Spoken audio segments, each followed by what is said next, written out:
छत्तीसगढ़ के राजस्व प्रशासनिक सेवा संघ के बैनर तले तहसीलदारों और नायब तहसीलदारों ने अपनी मांगों को लेकर विरोध दर्ज कराया है। बिलासपुर में हुए इस प्रदर्शन में अधिकारियों ने अपनी 17 सूत्री मांगों को लेकर काम बंद कर विरोध प्रदर्शन किया है। प्रदर्शन के दौरान बैनर पर लिखा था कि संसाधन नहीं तो काम नहीं, जो ये दर्शाता है कि अधिकारी काम के बेहतर संसाधनों और व्यवस्थाओं की मांग कर रहे हैं।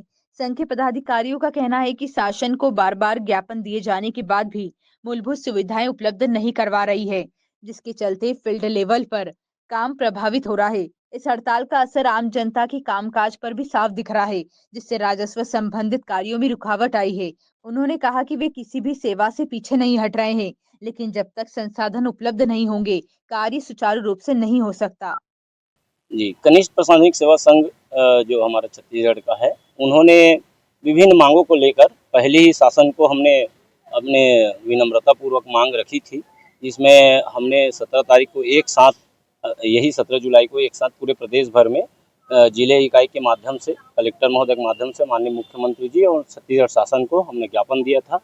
और साथ ही हमारे जो राजस्व विभाग के मंत्री जी हैं, उनसे हमारे जो प्रतिनिधि मंडल है वो मांग के संबंध में अपनी बात भी रखी थी बैठक के माध्यम से, परंतु शासन द्वारा किसी भी प्रकार का उचित पहल नहीं करने के कारण हम चरणबद्ध आंदोलन के लिए आज समस्त प्रदेश में के जिले इकाई के माध्यम से जिले मुख्यालय में बैठे हुए हैं।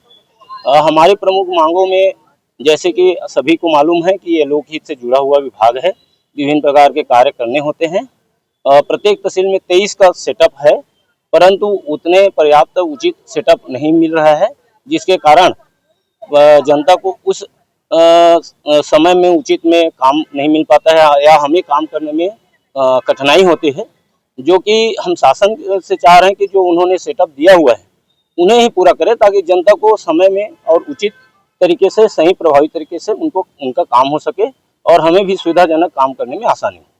उसके अलावा पूर्ववर्ती शासन ने 50-50% जो डिप्टी कलेक्टर पद पर पदोन्नति था तहसीलदार से, उनको भी हटाकर 60-40 कर दिया गया, जिसके संबंध में माननीय पूर्व मुख्यमंत्री जी आए हुए थे हमारे राज्य स्तरीय क्रांति सम्मेलन में, जिसमें उन्होंने कहा था कि 50% हम जरूर करेंगे।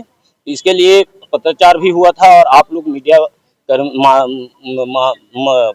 साथियों के माध्यम से बहुत प्रचारित भी हुआ था, परंतु आज तक शासन द्वारा हमें हमारी मांग को पूरी नहीं की गई, जो पहले से चले आ रहा था।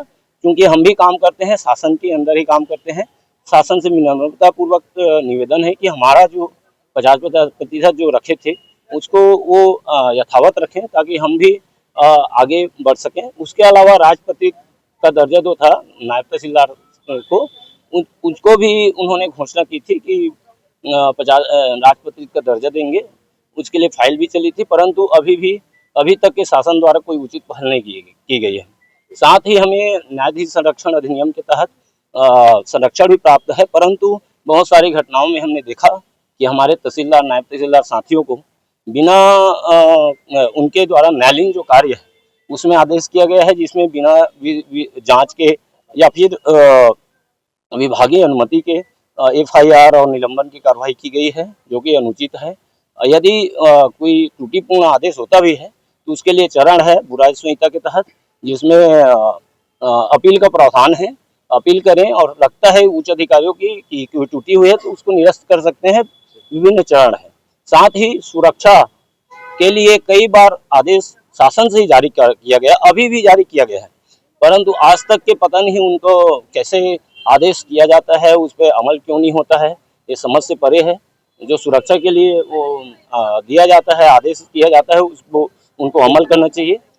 इसके अलावा ASLR जो है, जो स्थापना के डर के होते हैं कलेक्ट्रेट में, उनको पर्याप्त संख्या होने के बावजूद तहसीलदार, नायब तहसीलदार का चार्ज दे दिया जाता है, जो कि उनको फील्ड में अनुभव नहीं होता है और उसके कारण से कहीं न कहीं ये जो हमारा जो पद का दायित्व है वो कम होता है और जनता परेशान होते हैं। उस पर एलिगेशन हमारे तहसीलदार, नायब तहसीलदार साथियों पे लगता है। ये कब तक रहेगा सर?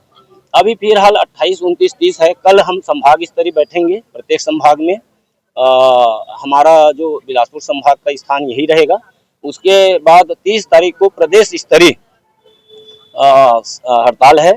और यदि 30 तारीख तक के शासन से हमारा विनम्रता पूर्वक आग्रह रहेगा, क्योंकि वही हमारा पालन करता है और हम चाहते हैं कि कर्मचारियों के हित में वो निर्णय लेंगे, हमें विश्वास भी है। परंतु यदि नहीं देते हैं तो हम अपनी मांगों के लिए 30 के बाद यदि पूर्ण नहीं होती है तो अनिश्चित काल के लिए हम मजबूर रहेंगे।